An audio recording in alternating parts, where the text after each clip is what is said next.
Railway ஸ்டேஷனில் வந்து அமானுஷ்ய சம்பவம். நீ சொன்னால் கண்டிப்பாக நம்ப மாட்டீங்க. அன்னைக்கு ஒரு பையனும் ஒரு பாட்டியும் ரயில்வே ஸ்டேஷனுக்கு வெளியூர் போகிறதுக்கு போயிருக்காங்க. அங்கே உட்காந்துருக்கும் போது ஒரு கட்டில் இருக்கும்ல, கீழே பொதுவாக வெளில போகும்போது உட்காரமா இருக்கும்ல, அங்கே உட்காந்துருக்காங்க அந்த பாட்டி. இந்த பையன் வந்து ஊருக்கு போகிறதுனால சரி போய் பக்கத்தில் உட்காந்துருக்கான். பக்கத்தில் சீட்டு இல்லாதனால உட்காந்துட்டு போது இந்த பையனுக்கு சுற்றி யாருமே இல்லை, அமைதியாக இருந்தது. யாருமே வரல அன்னைக்கு நைட்டு. காற்று நல்லா சிறு சிலுன்னு அடிக்குது, ஃபுல்லாக இருட்டு, மயான அமைதி. எல்லாருக்கும் என்ன நடந்தது ஒன்றும் புரியல. இந்த பையனுக்கு சுற்றி என்னடா நடக்குது அப்படின்னு புரியல. சரி அந்த பாட்டிகிட்ட பேசுகிறான். பாட்டி நீங்கள் எங்கே போகணும் அப்படின்னு கேட்குறான். அந்த பாட்டி, நான் திருச்சி போகிறேன் அப்படின்னு சொல்லுது அந்த பாட்டி. அந்த பையன் வந்து, பாட்டி ஏன் பாட்டி இப்படி பேசுறீங்க, குரல் ஒரு மாதிரியா இருக்குது, எதுவும் ஜலவசமா, என்ன சொல்லுங்க, என்கிட்ட டேப்லெட்ஸ் இருக்கு, டோலோ சிட்டசன் இருக்கு அப்படின்னு சொன்னான். அந்த பாட்டி எனக்கே மறந்தா அப்படின்னு கேட்குது அந்த பாட்டி. அந்த பையன் வந்து, சரி பாட்டி நீங்கள் எந்த காலத்தாலே உங்களுக்கு எதுக்கு மறந்து அப்படின்னு பேசிட்டு இருக்கு.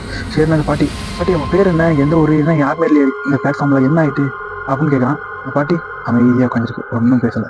இந்த பையனுக்கு ஒரு டவுட் இருந்தது, ஏன்னா ஒன்று பாட்டி எதுவும் பேசலையா அப்படின்னு. சரி திடீர்னு என்னமோ அந்த பாட்டிக்கு ஏதோ மனசரியில் உடம்பு சரியில் வேறு இருந்தா. சரின்னு அமைதியாக இருந்தோம். ட்ரெயின் ஸ்டார்ட் ஆக போகுது. சரி இந்த பாட்டி ஏஞ்சிச்சு நேராக போய் ட்ரெயினில் ஏறுது. இந்த பையனும் ஏஞ்சிச்சு நேராக போய் ட்ரெயினில் ஏறும்போது கால் எடுத்து வைக்கிறான். டக்குனு ஃபோன் கால் அவள் வீட்டிலேருந்து. அவள் ஒய்ஃப் ஃபோன் பண்ணுறாங்க. அன்னைக்கு இந்த மாதிரி குழந்தை பிறந்துன்னு சொல்கிறாங்க. இவனுக்கு கேட்டோன்னு சந்தோஷம், ஏன்னா வேலை பார்க்க போகிறேன் திருச்சிக்கு. சந்தோஷம்னால சரி அன்றைக்கி வேலை நம்ம குழந்தைய பார்க்கும் போது அன்னைக்கு ட்ரெயினில் ஏறாமல் வீட்டுக்கு வந்துட்டான். வீட்டுக்கு வந்துட்டு குழந்தைய மறுநாள் பார்க்கலாம், குழந்தை வந்துட்டு. ஆனால் அன்னைக்கு வந்து நியூஸில் வந்து நள்ளிரவில் யாரும் இல்லாத நேரத்தில் ஒரு வாலிபர் யாருடைய பேசிக்கொண்டு, அதாவது தனியாக பேசிட்டு இருக்க மாதிரி அப்போ வந்து கேமரா ரெக்கார்ட் ஆயிருக்கு. வீடியோ பார்த்து ஷாக் ஆயிட்டு, ஏன்னா அவன் தான் அங்கே பேசிட்டு இருந்தான். அன்னைக்கு அந்த பாட்டி இருந்தால் பார்த்தான். ஆக்சுவலாக ட்ரெயின் போனது, ட்ரெயினும் போகல. ஆக்சுவலாக அது வந்து பழைய காலத்து ட்ரெயின் அங்கேயே இருக்குது, அதாவது லோடு ஏற்ற ட்ரெயின் அங்கே தான் நின்றுட்டு இருக்கு. இவன் பார்த்து பதறிப்பி அடிச்சுட்டு நல்ல வேலை போகல. அன்னைக்கு என் மகன் பிறக்க நான் போய் சேர்ந்துருவேன் அப்படின்னு சொன்னான். ஸோ வீடியோ எவ்வளோ பிடிச்சிருந்து தெரியல. பிடிச்சா லைக் பண்ணி ஷேர் பண்ணி கமெண்ட் பண்ணுங்க. பை.